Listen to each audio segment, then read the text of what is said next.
முருகன் பக்தர்கள் அனைவருக்கும் அன்பு வணக்கங்கள். ஏன் அன்பு குழந்தையே, உன்னை பற்றி உன்னுடைய துணை இவரிடம் பேசினார் தங்கமே. அவருடைய மிக நெருங்கிய நண்பரிடம் உன்னை பற்றி பேசிக்கொண்டே இருக்கின்றார். அவர் அப்படி என்ன உன்னை பற்றி பேசினார் என்று உனக்கு தெரிய வேண்டுமா? இதை முழுமையாக கேள் தங்கமே.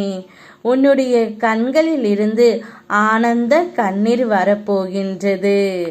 நீயும் உன்னுடைய துணையும் மனக்கசப்போடு பிரிந்து இருக்கிறீர்கள். அது எனக்கு நன்றாக தெரியும். இது காலத்தின் கட்டாயம்தான். ஆனால் உன்னை பற்றி உன்னுடைய துணை அவர் நெருங்கிய நண்பரிடம் எப்பொழுதுமே பேசிக்கொண்டே இருக்கின்றார். இப்பொழுது என்னுடைய துணை என்ன செய்து இருக்கின்றாள்? அவள் என்னை பற்றி நினைப்பாளா? அவள் என் மீது காட்டிய அன்பை இதுவரையும் நான் யாரிடமும் பார்த்ததே இல்லையே. என்னை எப்படியெல்லாம் தாங்கிக் கொண்டு பார்த்து கொண்டால் தெரியுமா என்று ஆனந்த கண்ணீரோடு உன் துணை இப்பொழுது உன்னை பற்றி பேசியும் வருகின்றார் தங்கமே. உனக்கே இப்பொழுது கண்ணீர் வருகின்றதா? அவர் உன்மேல் வைத்திருக்கும் பாசம் எல்லையற்றது. அந்த பாசத்தின் மதிப்பை யாராலும் அவரிடமிருந்து பிரிக்க முடியாது.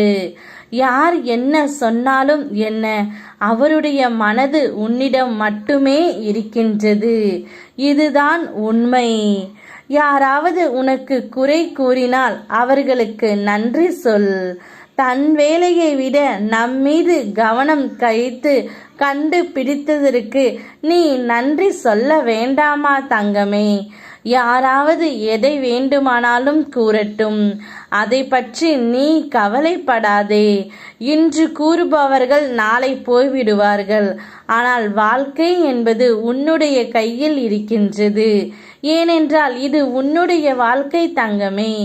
நீதான் உன் துணையை புரிந்து கொண்டு ஒரு நல்ல முடிவை எடுக்க வேண்டும். அவர் எப்பொழுதும் உன்னை பற்றித்தான் பேசுகின்றார். எங்கு சென்றாலும் உன்னுடைய முகம்தான் அவருக்கு தெரிகின்றது. அந்த அளவிற்கு உன்மேல் பாசம் வைத்திருக்கின்றார்.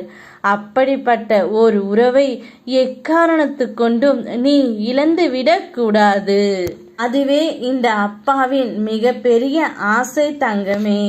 கூடிய விரைவில் காலம் உங்களை சேர்த்து வைக்கும். அப்பொழுது நீ எனக்கு நன்றியும் கூறுவாய். இதையெல்லாம் கேட்டு உன் கண்களில் ஆனந்த கண்ணீர் வருகின்றதா தங்கமே? வரும். நிச்சயம் உன்னுடைய துணை உன்னை தேடி வருவார். யாம் இருக்க பயமேன். ஓம் முருகா.